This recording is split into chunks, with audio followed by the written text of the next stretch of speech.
muy buenas tardes. Muchas gracias por acompañarnos en esta nueva convocatoria que conjuntamente realizamos en este Rincón de la Cultura del Ateneo de Madrid, del Salón Ciudad de Úbeda, pues precisamente la Asociación Justicia y Opinión, que sabéis que llevamos muchos años compartiendo buenos ratos, muchos de ellos con componentes jurídicos, como no puede ser de otra manera, al estar formada la asociación por profesionales del derecho, de todas las misiones del derecho, de todas las profesiones que tienen que ver con la administración de justicia. Y por supuesto también este rincón de Andalucía en Madrid, de Úbeda en Madrid, que es el Salón Ciudad de Úbeda. Un acuerdo con el que llegamos en el Ateneo ya hace casi 12 años y que, bueno, abrimos un nuevo espacio para la cultura, un buen número de amigos vinculados con aquella tierra ubetense, que sabe además que es una tierra abierta, donde siempre nos encanta compartir todo lo que tenemos y aprender de los buenos amigos que en la vida se nos van presentando.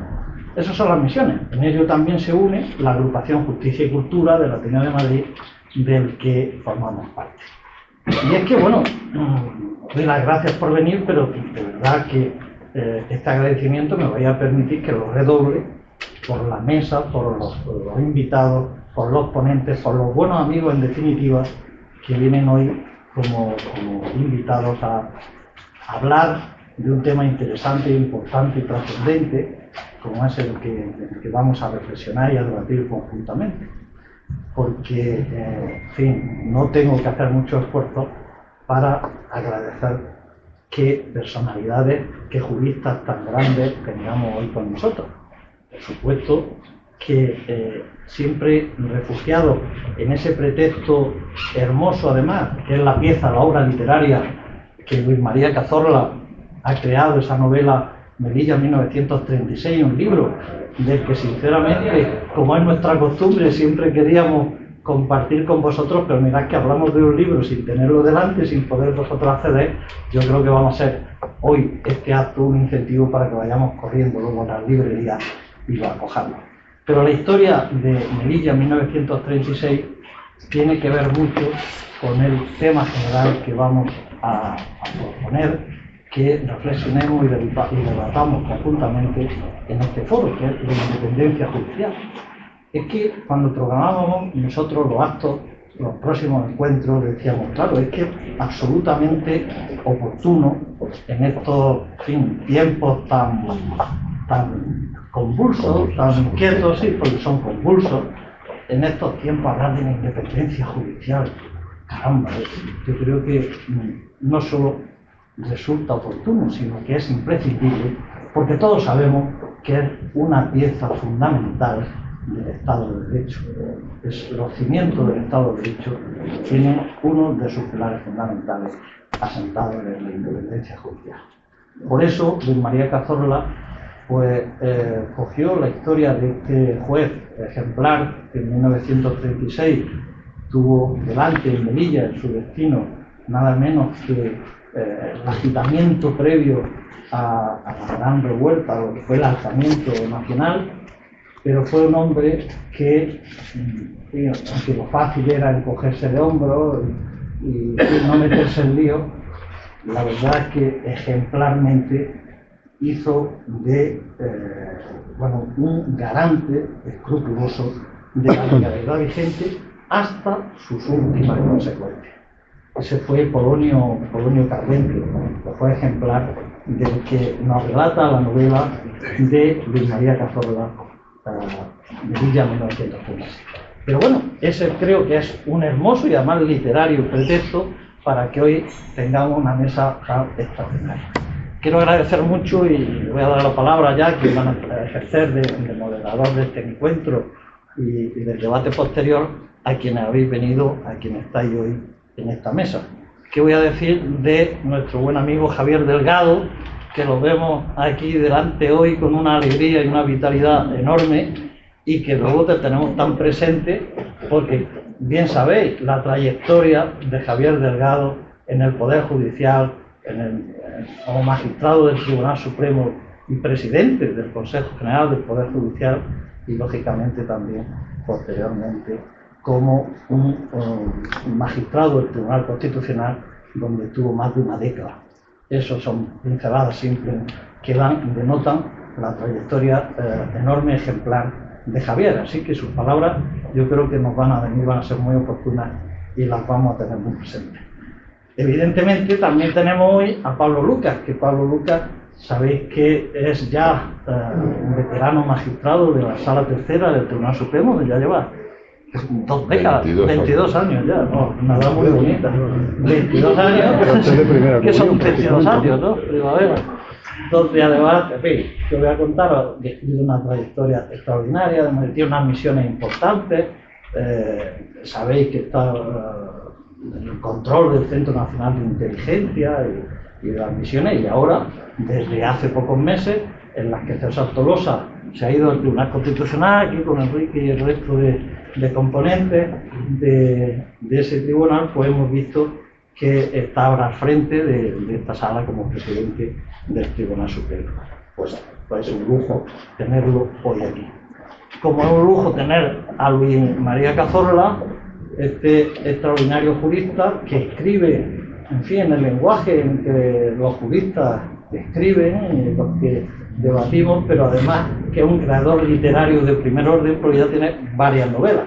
Es catedrático de Derecho Financiero y Tributario, qué curioso, pero sin embargo tiene una producción literaria ya envidiable, que para nosotros, en esta directiva hay algún miembro de aquí, de asociados, que muy literarios, muy literatos, además que escriben, y que siempre resulta ejemplar cómo se cambia ese chip de el que hacer un texto jurídico, hacer un texto de elaboración literaria, de creación.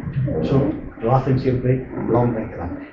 Y luego, qué decir de don Enrique Arnaldo, nuestro buen amigo, persona tan viva, jurista tan estupendo, que ahora con sus nuevas ocupaciones en el Tribunal Constitucional, efectivamente, correcto, nuevas ocupaciones que tiene, y con la intensidad que lo trata todo, da gusto que venga aquí, que nos dé este encuentro. Hemos tenido oportunidad de tener con él, incluso me acuerdo que tuvimos un acto en esa época de la pandemia en la que hicimos videoconferencias, y tú muy dinámicamente animaba a todos a una interconexión con temas también interesantes. Hemos contado con él en toda su trayectoria, ya sabéis que sí que lleva, yo creo que el doble del letrado de las Cortes, ¿no? Llevas casi 40 años. No tengo tanto. Bueno, eso bueno, es que queda bien. Bueno, señores, un lujo, muy agradecidos por tenerlo aquí, y desde la grandeza que da que generosamente vengan a compartir con nosotros sus impresiones, sus ideas en torno a la independencia judicial, y teniendo como pretexto siempre esa novela Melilla 1936 de María Cazorla, pues me llena de alegría y de ilusión. Y seguro que hoy vamos a formar un criterio mucho más sólido cada uno de nosotros, escuchando la opinión de cada uno de nuestros invitados. Así que cuando quieras, don Enrique Arnaldo, asumen las labores de moderadores y de todo lo que te da la gana. Yo gracias Mariano, te parece voy a intervenir como introductor, no como moderador, porque los intervinientes son todos moderados y no hace falta que nadie les modere, ¿no? Bueno, el otro día leí una frase, hace aproximadamente un siglo, en 1926, el Ateneo de Madrid, tras la detención de Jiménez de Asúa, envió una carta de protesta al general Primo de Rivera. Decía así: el Ateneo es la casa y de representación más genuina de los intelectuales. Bien. La palabra intelectual es, como decía Ortega, una palabra ambigua. Y esto nos lo recuerda en un libro que os recomiendo, que se acaba de publicar hace unos meses en Taurus, David Jiménez Torres. Bien, ¿cómo se definen a los intelectuales? Pues bien, el Ateneo de Madrid definía a los intelectuales como quienes crean y practican que todos los impulsos del hombre deben subordinarse al pensamiento, y el pensamiento no puede vivir sin libertad. Pues bien, yo creo que hoy, como en tantas otras convocatorias del Foro Justicia y Opinión, que preside el insigne ubetense de Úbeda, Mariano Herrador, se reúne en la Casa del Ateneo, nos reunimos en la Casa del Ateneo, un grupo egregio de mujeres y hombres que piensan y que razonan con libertad y en libertad. Y lo hacen lo piensan y lo razonan en el ámbito del derecho, que es el marco que se da el Estado democrático para la convivencia según esos valores que define el artículo 1.1 de la Constitución. Quizá también puede tildarse de ambiguo, de polivalente, uno de esos valores, que es el valor justicia. El valor justicia que evidentemente ha de ponerse en relación con los otros valores que integra el artículo 1, el de valor libertad, el valor igualdad, la paz, la solidaridad, la tolerancia, la dignidad de la persona. En todo caso, si el valor justicia, o si se prefiere la potestad de hacer real y efectiva la justicia, se encomienda en el Estado democrático a los jueces y magistrados independientes, inamovibles, responsables y sujetos al imperio de la ley. Pues bien, el sometimiento a la Constitución y a la ley, es decir, la obediencia a la ley. La palabra obediencia a la ley es una palabra que subrayó siempre Javier durante su presidencia del Tribunal Supremo. La obediencia a la ley es el fundamento de la independencia del judicial como poder, así como de cada uno de los jueces y magistrados que lo forman. La independencia judicial, escribía el recordado Federico Sáenz de Robles, es la pieza maestra del Estado de Derecho, que confía en el Poder Judicial precisamente para garantizar la preeminencia del derecho. Como exponentes egregios de la teoría y de la práctica, del ser y del deber ser de la independencia judicial, contamos hoy con dos excelentísimos magistrados. Uno ya jubilado, muy jubilado. Javier ha cumplido 90 años y va a cumplir 91 en unos meses. Y otro en activo, Pablo Lucas Murillo de la Cueva. No puedo decir que más que ellos representan fielmente la idea de que independencia judicial y sumisión a la ley, obediencia a la ley, son términos complementarios. Y ellos van a reflexionar en un doble plano. Por un lado, sobre la razón de ser de la independencia judicial en el Estado de Derecho y su relación probablemente con la separación de poderes, y otro, el segundo, uno más cercano, que es el que aplica ese principio fundamental de la independencia judicial a un nombre, o lo vincula a un nombre. Y ese nombre es el de un juez que se llama, con un nombre, con unos apellidos un poco extravagantes, si queremos, o no ordinarios, que se llama Polonio Calvente, que no es un personaje de ficción, es un personaje de carne y hueso, que llegó a Melilla como juez de primera instancia de instrucción en febrero de 1936, muy poco después de que se celebraran las elecciones que ganó el Partido Popular, y que no llegó a salir nunca de Melilla.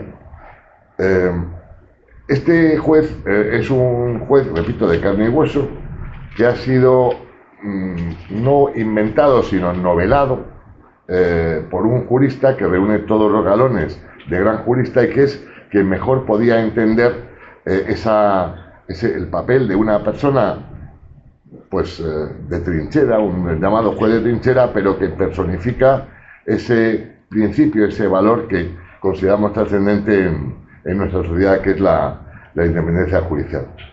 Y esa persona que es capaz no solamente de elaborar un manual extraordinario de derecho tributario o de una monografía sobre el poder financiero, es una persona que es capaz también de crear, que es lo que son los novelistas, son creadores.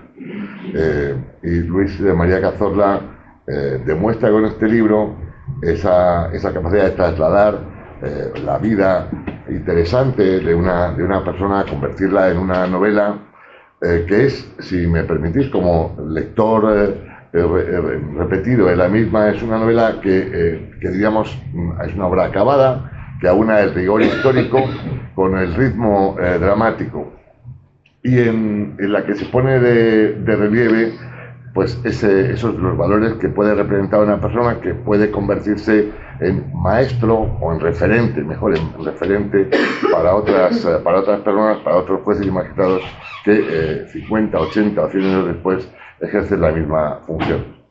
Pues bien, sirva estas palabras como homenaje a mi maestro, a Luis María Cazorla, como homenaje también a los otros intervinientes. Entonces, si os parece, damos primero la palabra a Javier Después interviene Pablo y cierra el acto Luis, salvo que el presidente diga alguna cosa más y alteramos el orden. Si podemos, si vamos a decir. Muy bien, pues nada. Don Javier, te escuchamos, muchas gracias.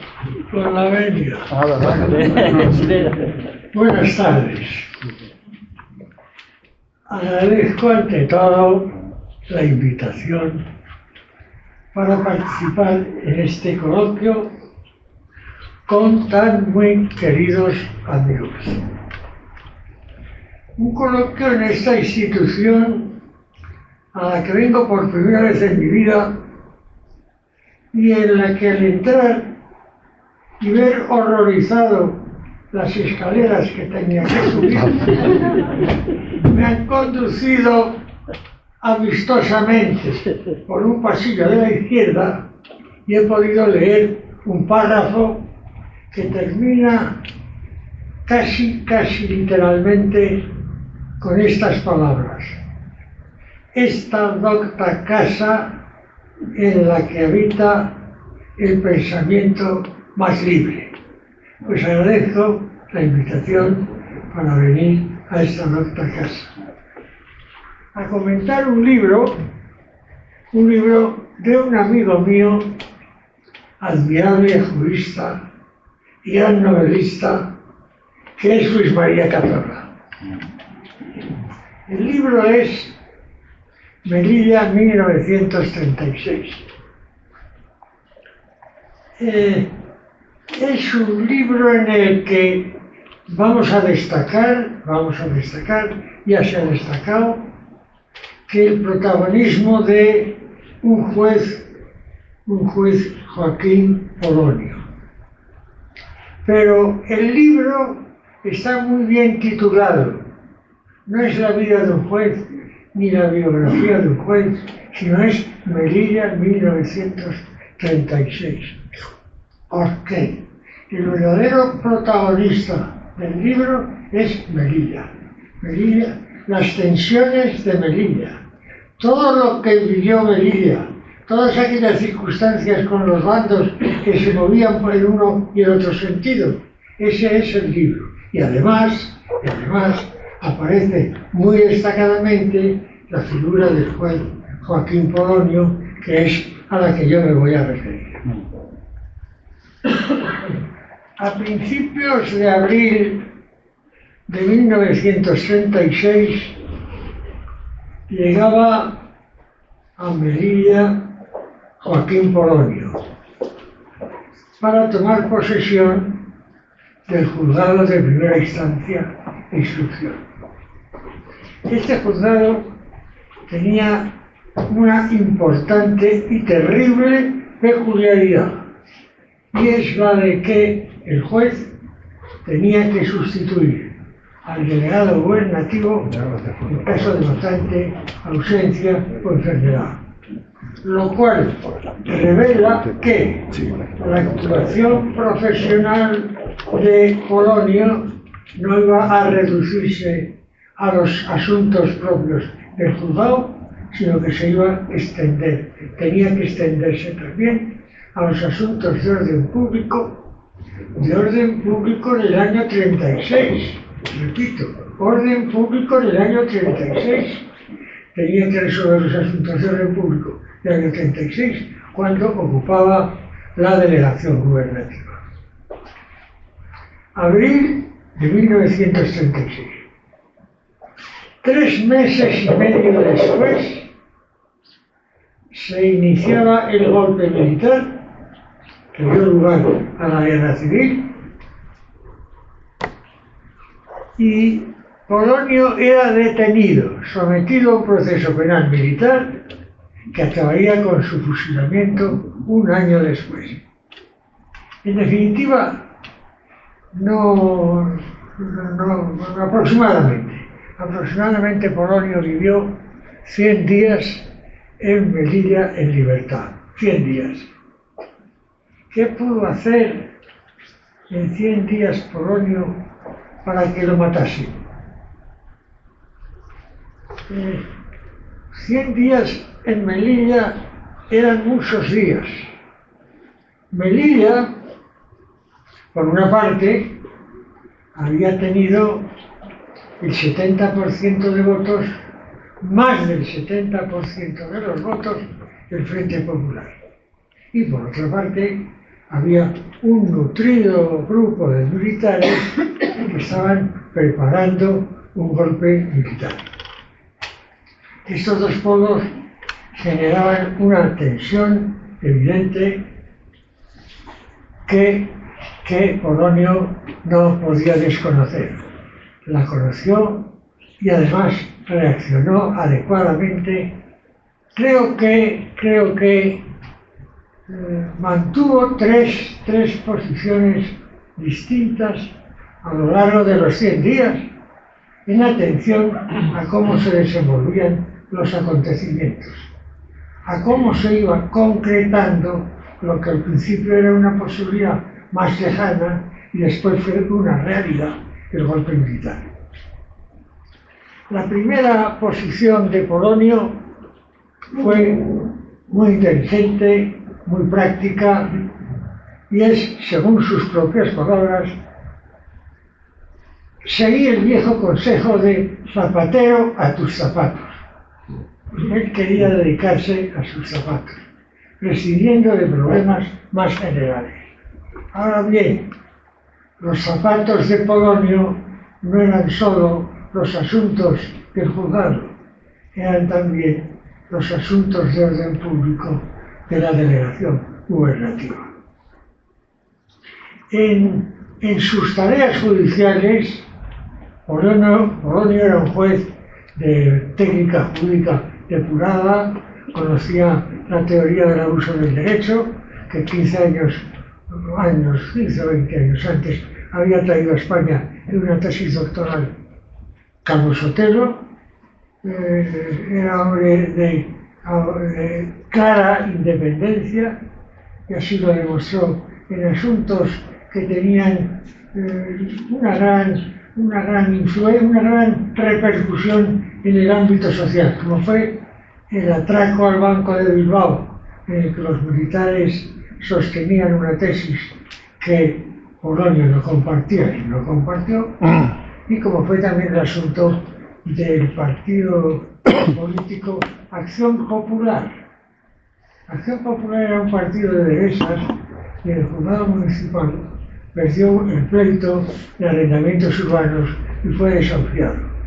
Al llegar el asunto en apelación al juzgado de Polonio, voy a hacer un inciso, Polonio era visto en Melilla como hombre de izquierdas. Frecuentaba el Ateneo y la Peña, que eran lugares de reunión de la izquierda, y asistía poco al Casino Español, que era donde estaba la clientela más de derechas. Iba más a los lugares de izquierdas que a los de derechas. Además, era hombre nervioso. En una ocasión que perdió los nervios, pues a propósito, siendo una vez más delegado gubernativo, a propósito de una huelga de panaderos, dijo: en España no se arreglan las cosas hasta que tengamos un gobierno democrático en el que manden los obreros y los campesinos. Con todo esto, era visto como hombre de izquierdas. Él mismo cuenta que en cierta ocasión, al entrar en la misa de un domingo, observó la mirada de extrañeza, de sorpresa, aunque lo veía la gente, porque no lo consideraban hombre del que podía esperarse una visita a la iglesia. Bueno, quiero decir que, dando muestras de su independencia y de su imparcialidad y de su depurada técnica jurídica, el pleito aquel se revocó la sentencia Polonio y dio la razón al partido Acción Popular, que era de derechas. Estos eran los zapatos que pudiéramos llamar ordinarios, los asuntos del juzgado, pero también tenía los asuntos de orden público. El 19 de abril, este es un punto en el que me voy a detener, porque creo que es un asunto trascendental y que explica mucho de lo ocurrido, lo que ocurrió esto el 19 de abril de 1936. Desempeñando los cometidos propios de la delegación gubernativa, recibe la visita de un abogado prestigioso, López Castillejos, que además había sido militar brillante, porque partiendo de soldado, ascendiendo por méritos de guerra, había llegado a capitán.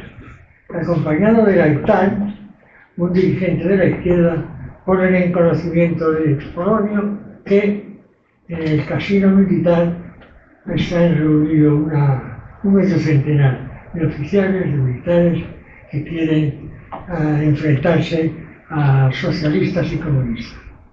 Hechas algunas averiguaciones, descubierto que es cierto, decide entrevistarse con el general Rosales, que era la autoridad militar de Melilla, lo convence y acuerda la clausura del casino militar. Esto fue considerado una gravísima ofensa al honor militar. Voy a hacer un inciso, con dudas, pero lo voy a hacer. En el año 1956, yo hacía el servicio militar en África y era alférez del grupo de tiradores de Ifni.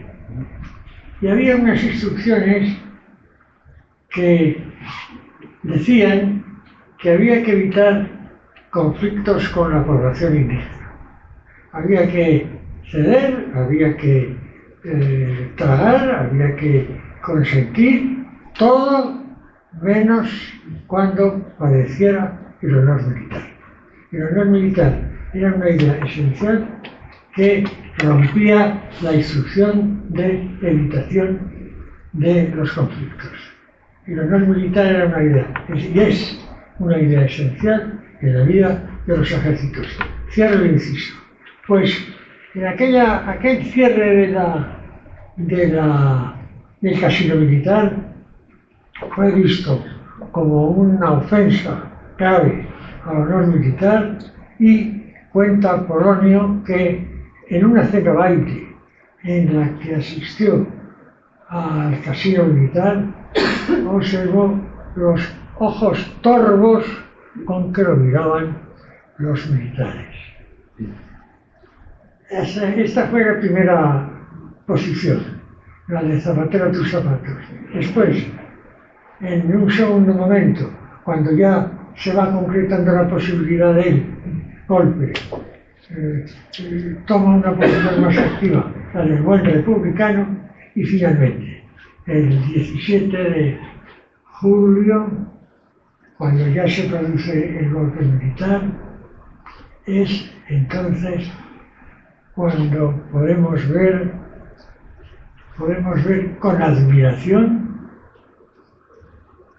el muy exigente sentido del deber de Polonio, el valor con que adopta decisiones que suponen un gravísimo riesgo para su vida, y la independencia con que defiende la integridad de la jurisdicción ordinaria. Ocurre que Polonio estaba de vacaciones, había empezado una licencia de 30 días el día 16, de manera que cuando el 17 se produce el golpe militar, él no tenía obligación de tomar ninguna medida. Sus planes eran marcharse a Málaga, donde había ido su mujer. Él se había quedado para estar con una comida con un catedrático de Derecho Administrativo, famoso en aquellos tiempos, Jordana de Pozas. Jordana de Pozas, al que seguramente muchos de ustedes habrán visto citado por su famosa clasificación tripartita de la actuación de la Administración, Policía, Fomento y Servicio Público. Bueno, estaba de vacaciones, no tenía ninguna obligación de tomar ninguna medida. Sin embargo, su sentido del deber le decía que tenía que renunciar a las vacaciones, tomar posesión del juzgado y esperar allí las denuncias que se produjeran y tomar las decisiones oportunas. Y eso decidió, eso es lo que decidió, renunciar a las vacaciones, tomar posesión del juzgado otra vez y tratar de resolver los problemas. Tuvo una llamada telefónica provocada por él, con el coronel Solans, que era el jefe del movimiento militar, en el curso de la cual el coronel le dijo: ¿qué haría usted si le ordenase la entrega del juzgado? Entonces, con absoluta independencia ante el poder fiscal que había en ese momento en Melilla, él contesta: solo la fuerza bruta podría llevarme a entregar el juzgado. En definitiva, creo que hay factores bastantes que producen una importante admiración para la figura de este juez, que al final, detenido y como después juzgado por el Consejo de Guerra de Melilla y finalmente por el Alto Tribunal Militar de Valladolid, fue condenado a muerte y efectivamente ejecutado. Nada más.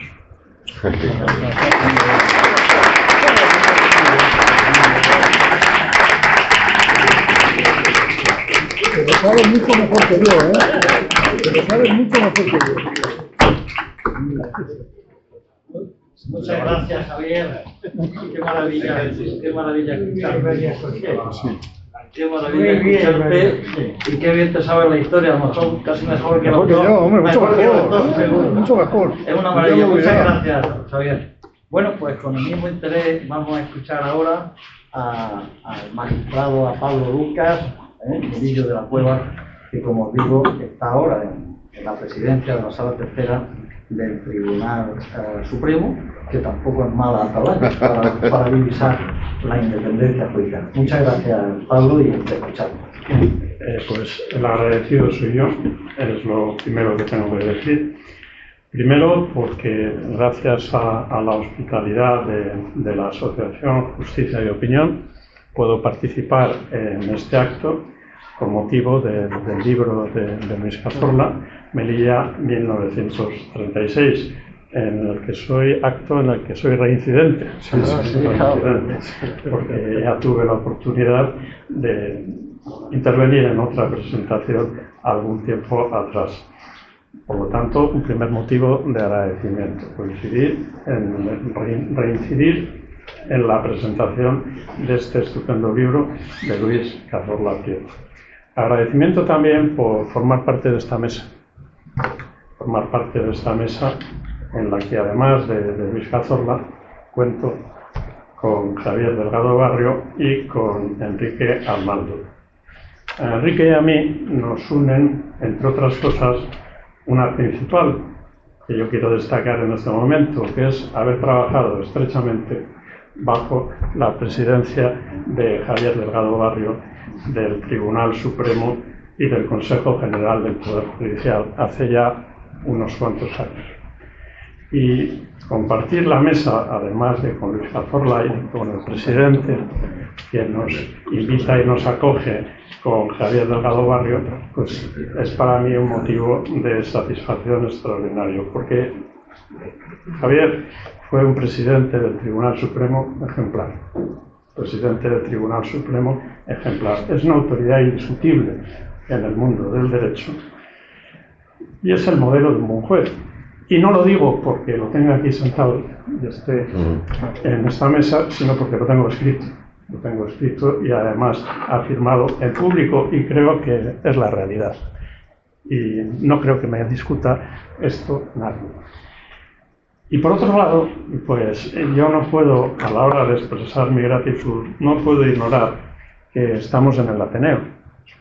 Yo me inicié como profesor de Derecho Político, hice las oposiciones al punto de Derecho Político. Ya no hay profesores de Derecho Político como tal en la nómina funcionarial, porque ya somos profesores de Derecho Constitucional, pero nos hemos formado en el derecho político.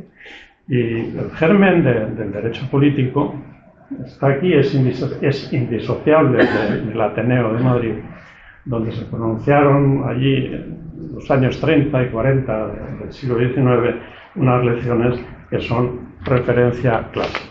Entonces, para que quien, como yo, pues ha sido, y bueno, y todavía lo soy, o por lo menos me considero profesor de Derecho Político, intervenir en un acto en el Ateneo de Madrid es un motivo de satisfacción extraordinario añadido, que me hace insistir en mi agradecimiento. Y con esto vamos a la independencia judicial, que es como se titula este acto con el pretexto del buen libro de María Cazorla Prieto, Melilla, 1936. Los hechos los ha recordado hace un momento magistralmente Javier Delgado.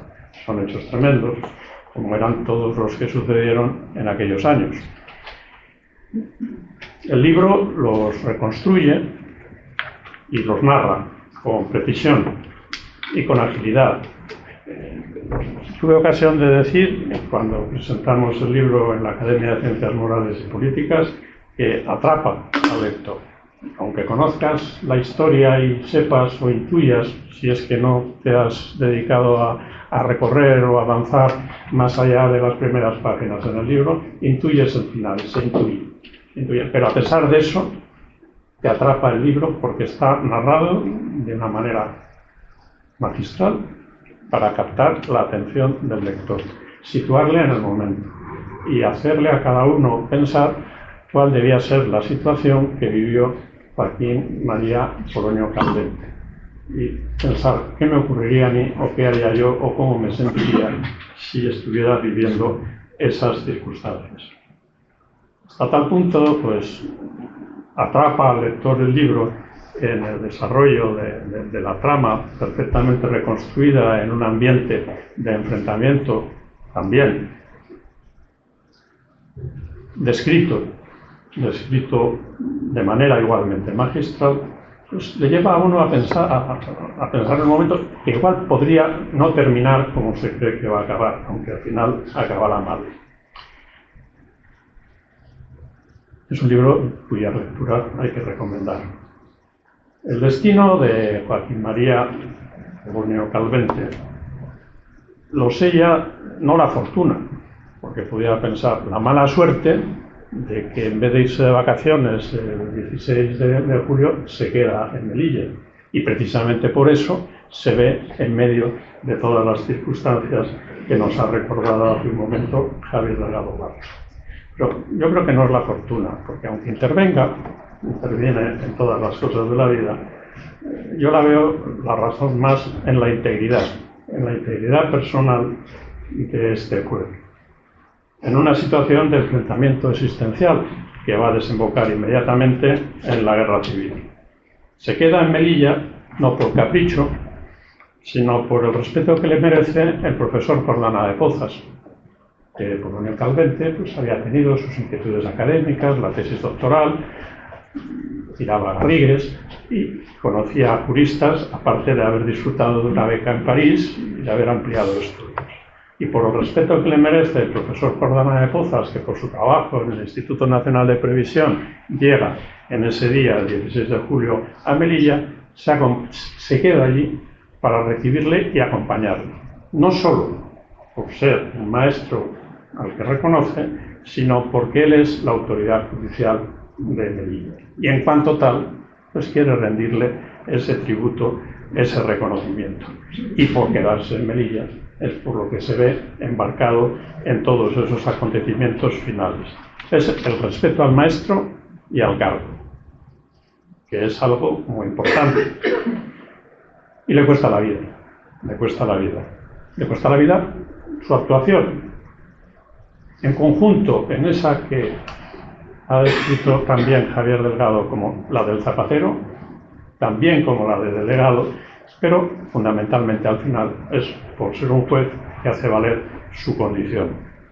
En definitiva, un juez que desde su posición de independencia quiere defender el orden jurídico, a pesar de todas las advertencias que se le hacen, incluso algunas amenazas claras, a pesar de que las circunstancias son evidentes.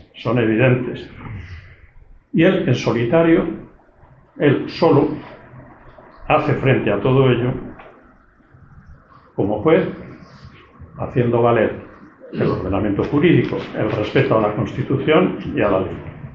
Y esa actitud de juez íntegro, de juez que se considera tal y que solo cede, como nos ha recordado, o solo cedería, como nos ha recordado Javier, a la fuerza bruta, es lo que le lleva a ser condenado. Condenado por rebelión, a 30 años. Y después, por si no fuera suficiente, recurrida a esa sentencia por el auditor militar, será condenado a muerte unos meses más tarde y ejecutado cuando se había cumplido un par de días después de cumplirse un año del comienzo de los acontecimientos. Es decir, fue un juez al que se le juzgó y condenó sin un proceso legal y sin ninguna garantía, precisamente por haber ejercido la función judicial. Su trágico final,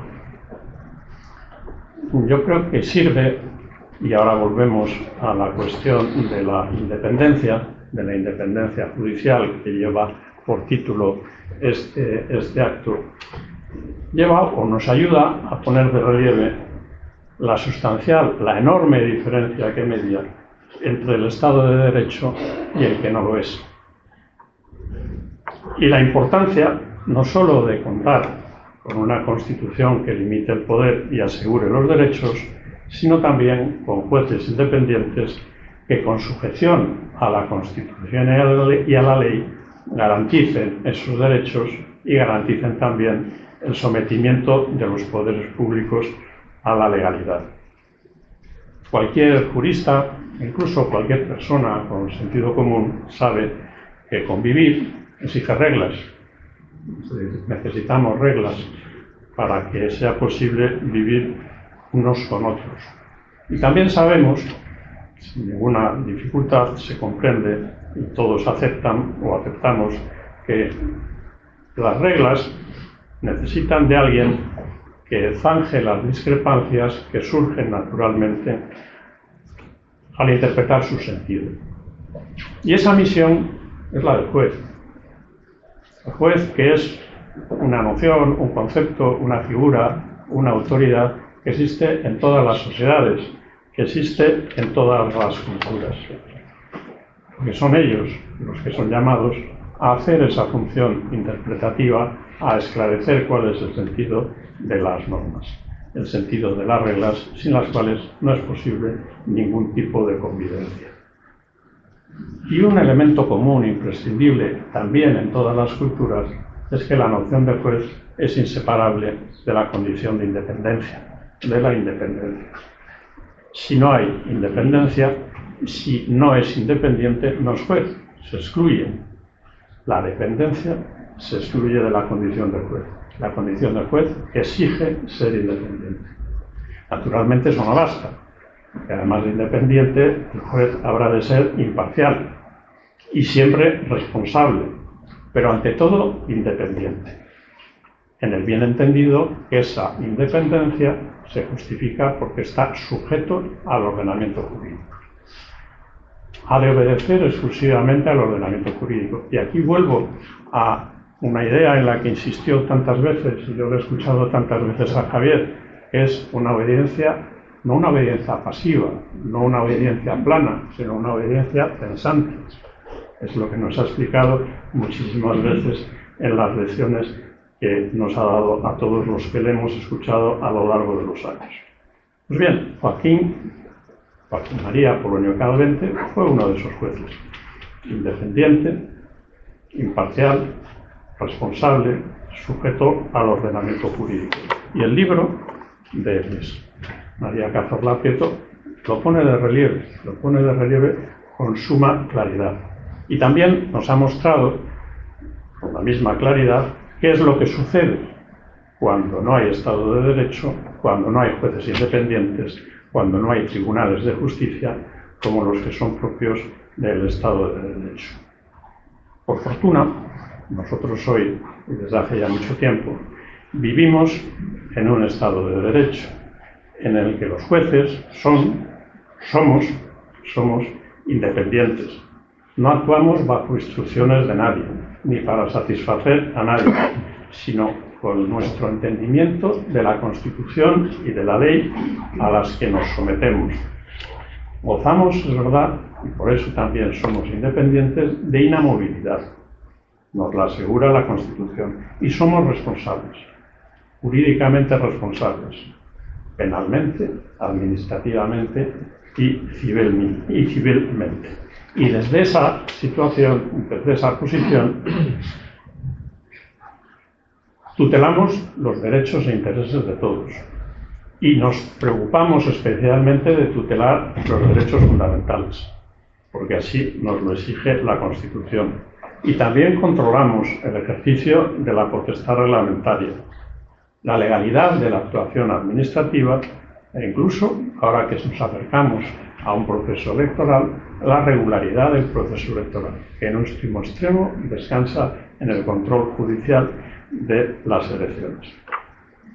El recuerdo de Joaquín María Polonio Calvente es importante, porque aunque nosotros gocemos de esta situación, aunque vivamos en un Estado de Derecho con estas características, no podemos desconocer lo que la historia nos enseña. Y la historia nos dice que no hay conquistas definitivas y nos muestra con muchos ejemplos que el más perfecto y civilizado de los ordenamientos jurídicos puede sucumbir ante quienes quieren destruirlo. No hay, afortunadamente, peligro de que esto nos suceda. No hay una perspectiva de esa naturaleza que tengamos ante nosotros. Pero no debemos olvidar que la posibilidad existe siempre. Y por eso, la conclusión que puede extraerse de la lectura de un buen libro que narra estos acontecimientos y nos da a conocer quién fue Joaquín María Polonio Calvente, la conclusión principal es algo que nos remite a clásicos del derecho. Hay que luchar por el derecho. El título de una obra de uno de los maestros indiscutidos de IE.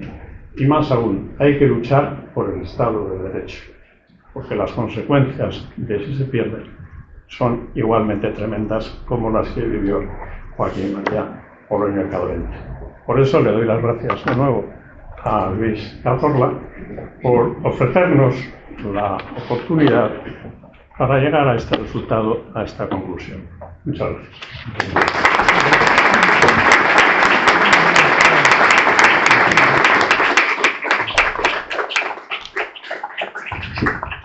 Gracias también a ti, Pablo, por tus palabras y tu punto de vista. Bueno, pues tenemos a la autora, a Luis María Cazorla, que bien, yo creo que la historia se ha contado muy bien, pero seguro que nos tienes que añadir mucho más luego de tu punto de vista de lo que ha sido la experiencia de escribir esta historia con relación a algo tan importante como la independencia judicial. Sí. Así que te escuchamos con mucho interés. Yo arranco. Buenas noches. Dale al botoncillo que hay arriba tiene que haber. Pero si no te pongo. Yo creo que no. Se pone verde. Ahí, a ver. Ahora.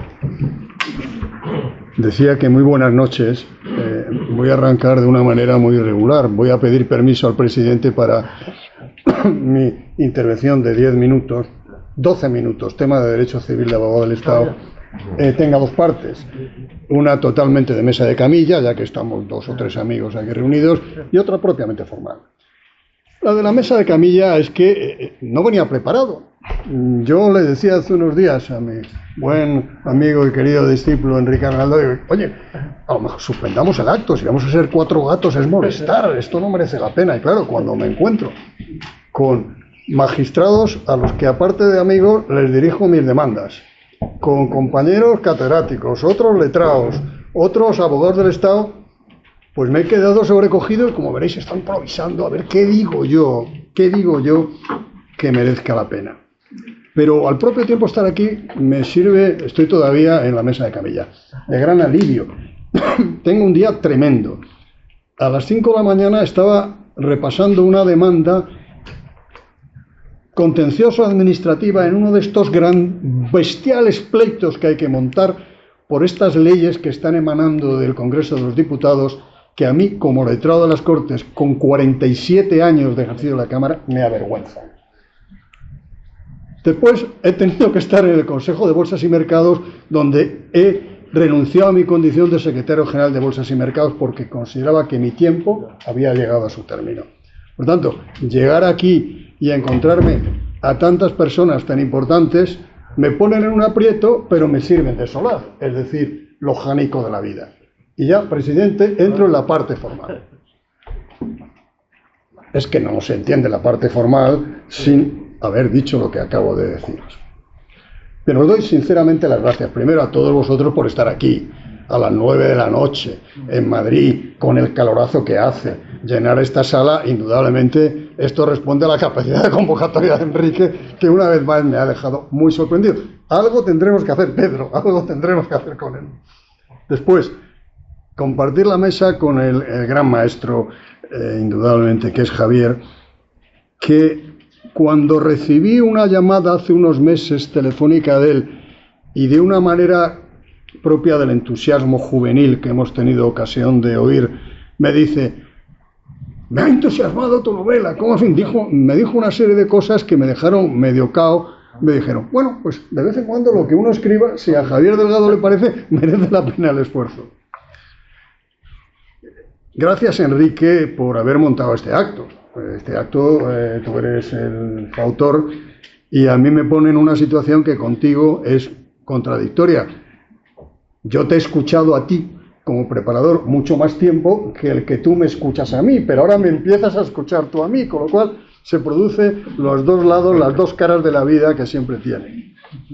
Gracias, Pablo, porque eres muy generoso prestándote a hablar de esta novela, de una novela que también cuando recibí un WhatsApp, en tu caso, que llegando en camino hacia Oviedo, creo recordar, me decías, he empezado a leerla y no he podido dejar de leerla, para mí fue de nuevo una inyección de moral y una retribución al silencio, al recogimiento que cualquier obra literaria o científica requiere.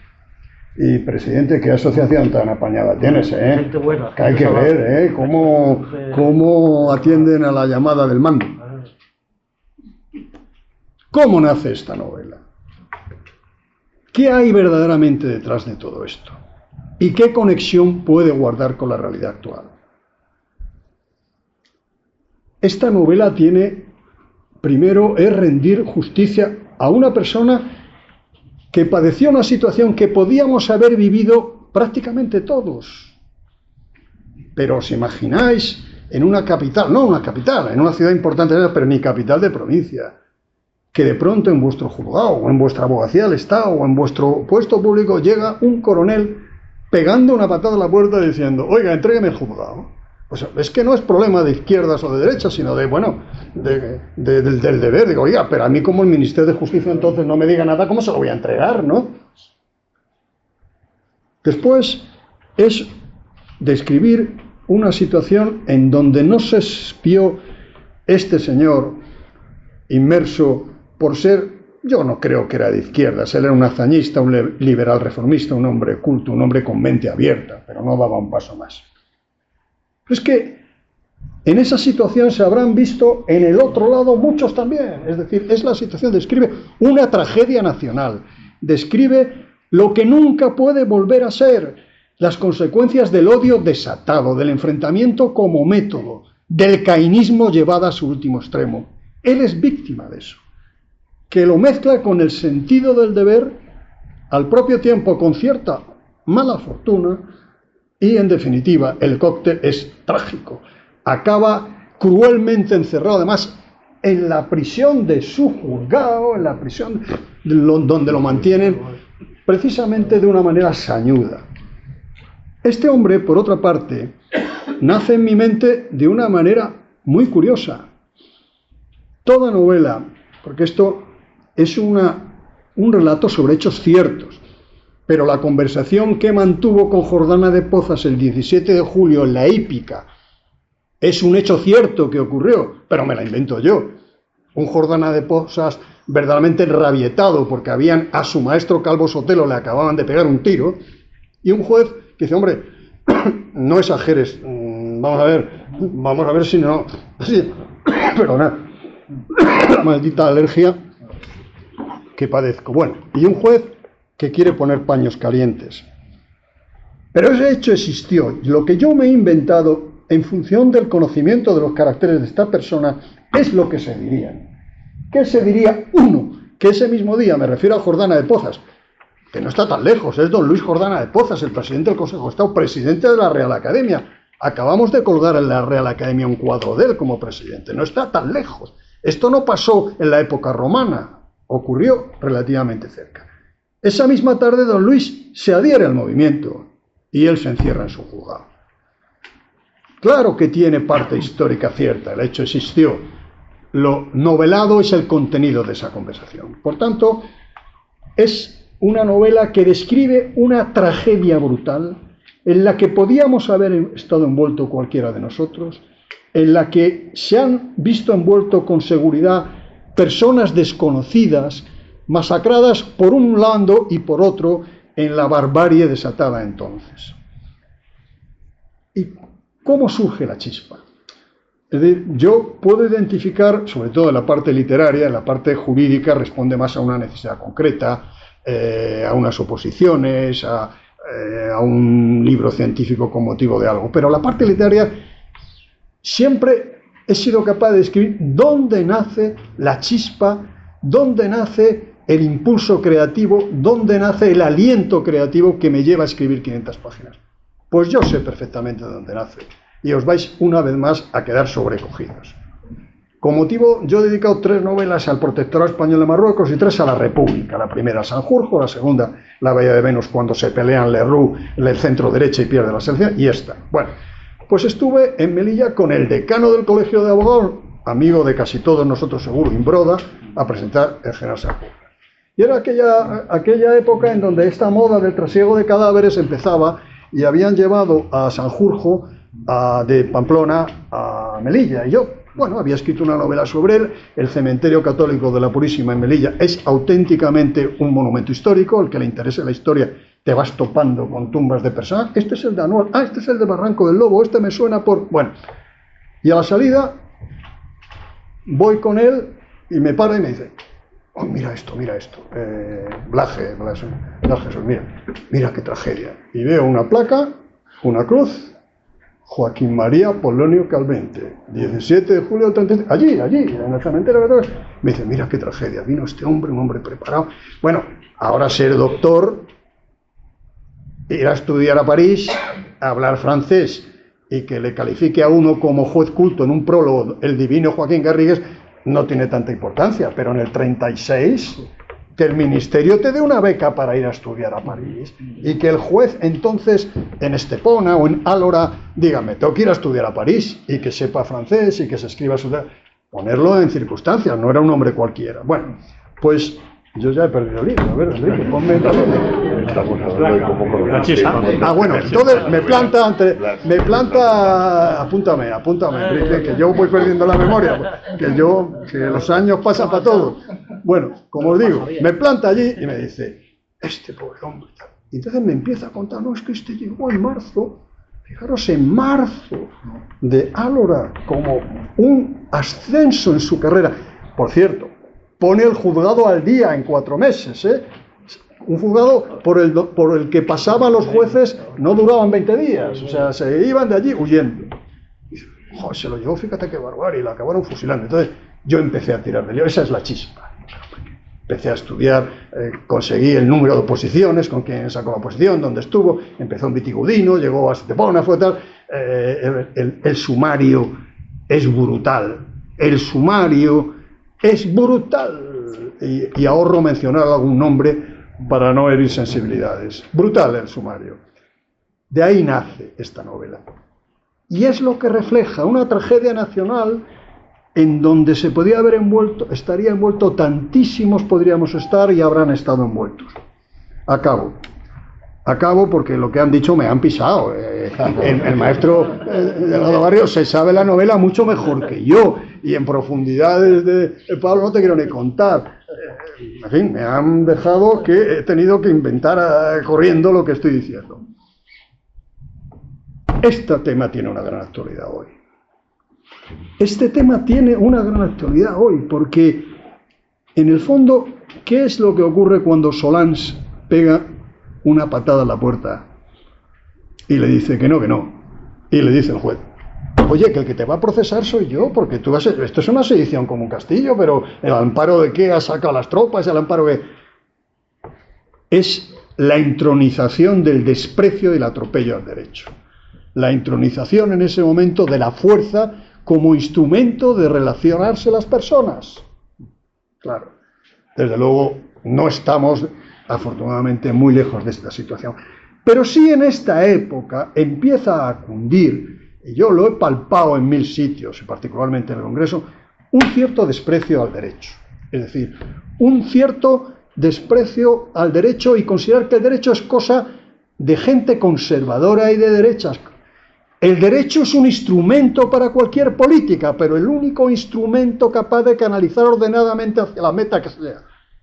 Y eso, la idea del desprecio al derecho, la idea de la ley fácil, la idea del decreto ley máximamente llevado hasta sus últimos extremos, el momento de la pésima técnica legislativa, la intronización de términos ajurídicos para envolver situaciones antijurídicas, es algo que estamos viviendo hoy en día. Y por tanto, todo lo que sirva para poner de manifiesto que no hay otra manera de entenderse entre los seres humanos, de un extremo y de otro, de un lado y de otro, que es a través del derecho, vale. Y esta novela, a mi juicio, puede servir de pone de relieve cómo la barbarie nunca puede sustituir al derecho. Bueno, pues ya no tengo una tercera parte. He tenido una primera parte de Cama de Canilla y ya se acabó.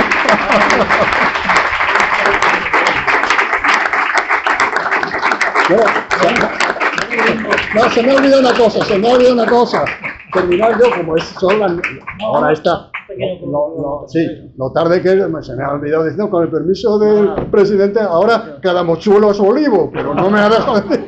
Bueno, yo venga, vamos a preguntar lo que queráis. Siempre, claro, en este foro que dice el Ateneo, la Casa de Úbeda, siempre lo que hacemos es que a estos generosos amigos que nos acompañan, claro, yo encantado, de que puedan hacer alguna pregunta o compartir una idea rápida, siempre sobre lo que estamos aquí tratando y con nuestros invitados. Así que, si os parece, si tenéis alguna pregunta, algún comentario, alguna idea que hacer, yo creo que ahora es el momento. Si me lo indicáis. Bueno, yo creo que estamos muy convencidos de que la independencia judicial es una realidad absoluta. Más vale. Más nos vale. No tenéis. Bueno, pues si no tenéis ninguna cuestión que plantear, bueno, yo creo que por comentar solo alguna cosa. Aquí hay una preocupación evidente, se ha manifestado por la independencia judicial, pero soy optimista porque esto se pase ya a ser una cosa superada y que incuestionable a corto plazo, a medio plazo o algo. ¿Cómo lo veis desde ese punto de vista? ¿Cómo lo veo yo así de pronto, no? Sí, claro, sí. En estos aquí tiempos, de pronto. Pues mira. ¿Por dónde hay que trabajar, Luis? Mira, yo creo que tú lo has dicho muy bien y lo he ponido que no te lo he metido. Vamos a ver. La lucha por el derecho y por el Estado de Derecho debe ser permanente. Es decir, yo creo que no está el Estado de Derecho español en su mejor momento. Pero eso no significa que no haya que seguir luchando permanentemente. Hombre, tampoco hay que ser catastrofista. Es decir, quieras o no, pues tenemos un Estado, tenemos un juez que pone sus sentencias, que en el 98% de los casos actúan. Hombre, habrá el corrupto, habrá el intorpe, pero bueno, mi experiencia de abogado es que será el 2%, no más. O sea, lo que ocurre es que no está en su mejor momento. Pero eso no significa que los que creemos en esto, que en esto tienen que creer las personas de derechas y de izquierdas. Es que esto no tiene que ver con creencias de derechas y de izquierdas. Que haya que luchar permanentemente. No, nuestros hijos se creen que, bueno, el Estado de las Libertades, que los jueces, que tal y cual, es una cosa adquirida, que esto es una cosa que, bueno, pues que está de, como creen que tener coche a los 18 años y tener, ¿qué paga te daban a ti tus padres? Pues al mes 1000 pesetas, ¿no? Como mucho. Bueno, ahora le das 100 euros a la semana y te ponen cara de... Bueno, lo que yo creo es que no está en su mejor momento y que tenemos que cada uno en su esfera, cumpliendo con su obligación, con la pluma, ¿no?, es luchar porque mejore, pero sobre un cimiento básico que tenemos, que es nuestra Constitución.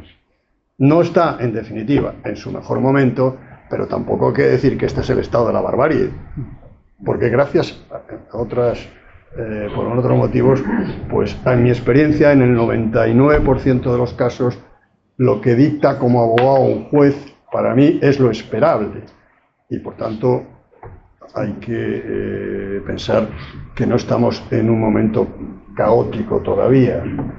Todavía. Bueno. Oye, pues se me ha escapado de todavía. ¿Te das cuenta? Me estás pinchando. Somos optimistas como tú. Siempre hay que tender a la utopía que aprendíamos ya en filosofía del derecho cuando empezamos y que todo es posible y que vamos a seguir todos trabajando. Y yo creo que aquí ¿sabes a mí lo que me preocupa mucho? Sí. Y voy a ver si mi tercera del ABC lo escribo sobre eso. Es el desprecio que hay al derecho y la falta de desconsideración. Sí. O sea, lo que cunde además está en la sociedad, pero bueno, pues es que el derecho es un obstáculo. ¿Y eso para qué sirve? Eso, o sea, fíjate, eso me preocupa más que ataques directos y violentos, concretos y determinados, sino el desprestigio del derecho. El que se está transmitiendo, y esto, bueno, esto cuando desde arriba se da ese ejemplo acaba cundiendo, porque la gente mira de el derecho es el obstáculo, ¿cómo lo llaman? La Brigada Aranzadi, algún periodista, cuando es el único instrumento de la convivencia para llevar a cabo políticas ordenadas, sean de izquierdas o de derechas. Bueno, parezco un político, ¿te das cuenta? No, pero mira, en estos tiempos viene muy bien. La verdad es que en este modesto rincón, que parece que no, lleva ya funcionando 42 años aquí en Madrid, el foro de la Casa Luder, donde desde el principio, cuando vine a estudiar Derecho, mis maestros, en fin, acudían luego cuando ya superaban los cursos, siempre al curso posterior. Quiero decir que no lo llevaba cuando estaba examinando, sino los catedráticos que traían. Inauguró la casa, quiero recordar, en conferencia Joaquín Ruiz Jiménez, que ahora estoy recordando también las clases de Derecho Político y todas esas trayectorias. Bueno, allí ya se hablaba en esa época hermosa de los años 70 en fin, lo que sería el derecho que estamos conquistando, la esperanza y la confianza. Pues bueno, después han pasado mucha gente y modestamente, la verdad, es que yo creo que tenemos que transmitir la tranquilidad. Hemos visto grandes juristas, grandes personas que trabajan porque esto resplandezca y brille, y eso es lo que nos da a nosotros la confianza, conocerlos, que tenemos muy buenos garantes del Estado de Derecho y que nada, esto muy mal. No se va a poner tan mal como para que no siga triunfando y brillando como corresponde en la sociedad que representamos. Aquí, por cierto, hay mucho de esos incombustibles y fuertes hombros con los que la justicia avanzará. Bueno, pero en este foro nos sigue preocupando todo lo que tiene que ver con nuestro país y nosotros y con nuestra sociedad y con la convivencia, y os quiero invitar ya al próximo acto que hemos programado, que será mediante el jueves 25 de mayo. Ahora hay algunas fiestas y salvo que la actualidad lo diga, en la asociación vamos a hablar también de otros asuntos, en fin, que nos inquieta y nos pregunta. Vamos a partir también de un libro, siempre apegado a los libros, yo lo decía Rafael Giver, los libros de institución de la historia del derecho a través de los libros jurídicos. Bueno, pues vamos a hablar de cuándo nació España. Cuándo nació España es un libro... Ah, creía que ibas a hablar de la huelga. Creía que ibas a hablar de la huelga, doctor.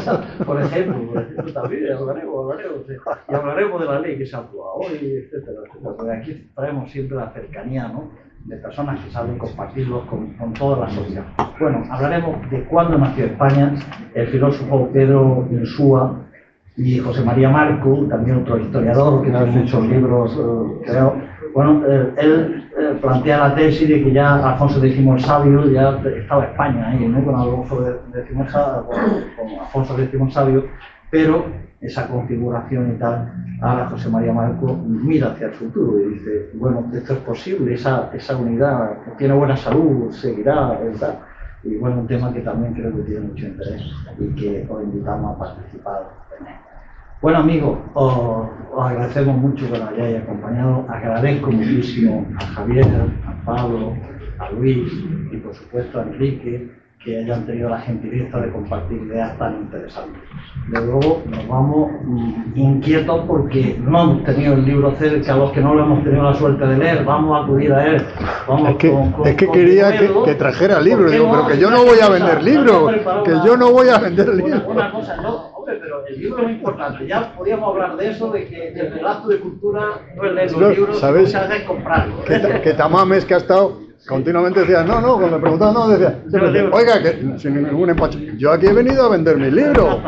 Lo decía continuamente, lo sigue diciendo, Aquí es Morales. venido a compartir generosamente Sí, así es verdad. ideas y tiempo. Os agradezco enormemente que me acompañéis, pero digo que nos vamos con la inquietud de no tener libros, que ahora vamos a teclear, pero con la tranquilidad inmensa de que nuestro Estado de Derecho goza de buena salud al tener puntales tan importantes como los que hoy hemos tenido. Mariano, déjame que te Muchas lo diga, gracias. que he traído. Nada, un abrazo.